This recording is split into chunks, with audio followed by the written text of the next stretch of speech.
പിതാവിൻ്റെയും പുത്രൻ്റെയും പരിശുദ്ധാത്മാവിൻ്റെയും നാമത്തിൽ ആമേൻ. ഈശോ മിശിഹായ്ക്ക് സ്തുതിയായിരിക്കട്ടെ. സുഖമല്ലേ?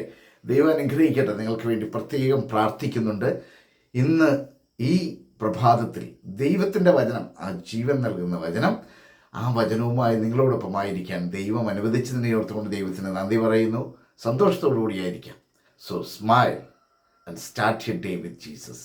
ഈ എപ്പിസോഡിലേക്ക് നിങ്ങളെ സ്നേഹത്തോടെ സ്വാഗതം ചെയ്യുന്നു. ഞാൻ സിബി വർഗീസ്. പ്രിയപ്പെട്ടവർ, ഇന്നലെ പഠിച്ച വചനം ജോയൽ പ്രവാചകന്റെ പുസ്തകമായിരുന്നു. 2-ാം അധ്യായം 13-ാം വചനമാണ്. നിങ്ങളുടെ ഹൃദയമാണ്, വസ്ത്രമല്ല കീറേണ്ടത്. നിങ്ങളുടെ ഹൃദയമാണ്, വസ്ത്രമല്ല കീറേണ്ടത്. എന്നിട്ട് പറയുകയാണ്, നിങ്ങളുടെ ദൈവമായ കർത്താവിലേക്ക് മടങ്ങുവിൻ, എന്തെന്നാൽ അവിടുന്ന് ഉദാരമതിയും കാരുണ്യവാനും ക്ഷമാശീലനും സ്നേഹസമ്പന്നനുമാണ്. ശിക്ഷ പിൻവലിക്കുന്നതിൽ സദാ സന്നദ്ധനുമാണ്. കർത്താവിനോട് ചേർന്നിരിക്കാം, ദൈവത്തിലേക്ക് നമുക്ക് മടങ്ങാം. ഇന്ന് നാം പഠിക്കുന്ന വചനം ആമോസ് പ്രവാചകന്റെ പുസ്തകം. ആമോസ് പ്രവാചകന്റെ പുസ്തകം 5-ാം അധ്യായം 14-ാം വചനമാണ്. ചേർന്ന് പോകുന്ന ഒരു വചനമാണ്. തിന്മയെ മാറ്റി നിർത്താൻ നമുക്ക്. വചനം ഇങ്ങനെ പറയുന്നു, തിന്മയല്ല നന്മയെ അന്വേഷിക്കുവിൻ. തിന്മയല്ല നന്മയെ അന്വേഷിക്കുവിൻ, നിങ്ങൾ ജീവിക്കും. അപ്പോൾ സൈന്യങ്ങളുടെ ദൈവമായ കർത്താവ് നിങ്ങളോട് കൂടി ഉണ്ടായിരിക്കും.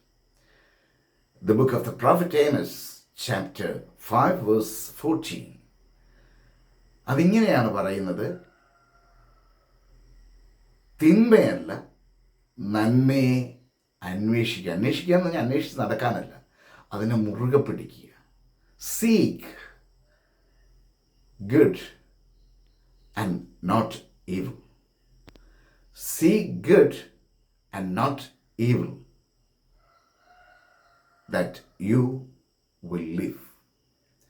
And so the Lord, the God of hosts, will be with you. അപ്പം ദൈവമായ കർത്താവ് നമ്മളോട് കൂടി ഉണ്ടാകണമെങ്കിൽ, എന്നോടും നിങ്ങളോടും കൂടി ഉണ്ടാകണമെങ്കിൽ നാം മുറുകെ പിടിക്കേണ്ടത് നന്മയാണ്. തിന്മയെ വെറുത്ത് നന്മയെ മുറുകെ പിടിച്ച് ദൈവത്തോട് ചേർന്ന് ജീവിക്കുമ്പോൾ ജീവിതത്തിൽ സന്തോഷവും സമാധാനവും ഒക്കെ അനുഭവിക്കാം. ആഗ്രഹമില്ലേ? അതിനായിട്ട് ശ്രമിക്കാം. ദൈവം അനുഗ്രഹിക്കട്ടെ.